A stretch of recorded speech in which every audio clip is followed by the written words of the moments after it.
Hello students, आज के इस वीडियो में हम रेंज के बारे में अध्ययन करेंगे। रेंज या विस्तार क्या होता है और उसको किस तरह से कैलकुलेट किया जाता है। आपके यूनिट 1 में रेंज दे रखी है, अतः यहाँ पर रेंज का अध्ययन करना जरूरी है। रेंज बेसिकली आंकड़ों में उच्चतम अंक तथा न्यूनतम अंक के अंतर को ही विस्तार या रेंज कहा जाता है। तो जब आपके सामने जो आंकड़े दिए हुए होते हैं आपके क्वेश्चन में, उन आंकड़ों का जो उच्चतम अंक है या हम कह सकते हैं जो हाईएस्ट स्कोर है उस डिस्ट्रीब्यूशन का और जो लोएस्ट स्कोर है, उन दोनों के डिफरेंस को ही हम यहाँ पर रेंज कहते हैं। रेंज किस तरह से कैलकुलेट करते हैं ये इस डेफिनेशन से ही क्लियर है। आप यहाँ देख सकते हैं, इसका फॉर्मूला है हाईएस्ट स्कोर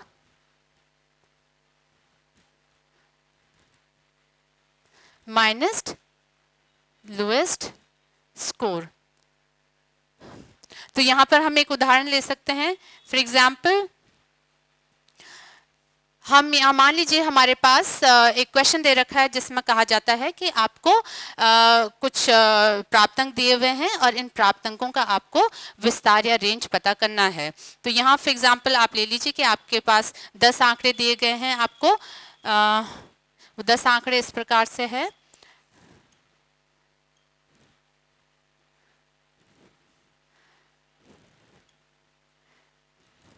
ये हो गया 1 2 3 4 5 6 7 8, ये हो गया और ये हो गया 2।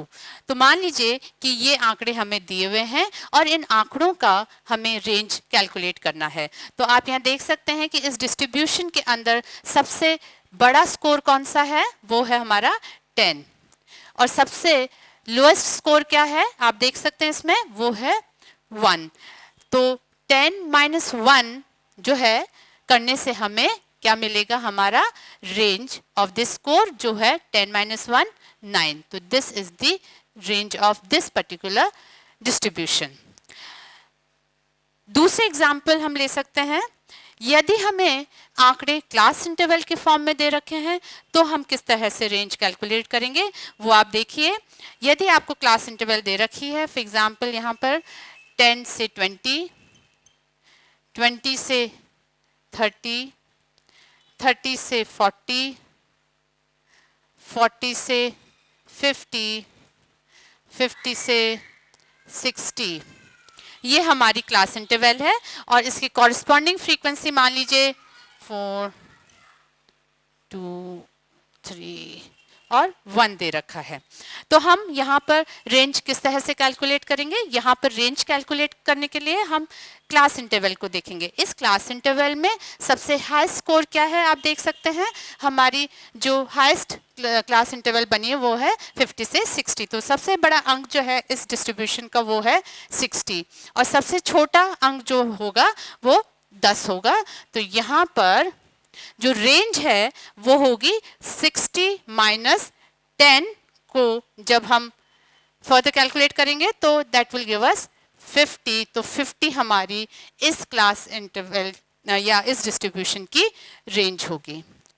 ठीक है, तो आप देख सकते हैं कि यदि आपको आप अनऑर्गेनाइज्ड फॉर्म में आंकड़े दे रखे हैं तो आप इस तरह से डायरेक्टली कैलकुलेट कर सकते हैं रेंज, और यदि आपको आंकड़े क्लास इंटरवल के फॉर्म में दे रखे हैं तो आप क्लास इंटरवल की हेल्प से रेंज कैलकुलेट कर सकते हैं।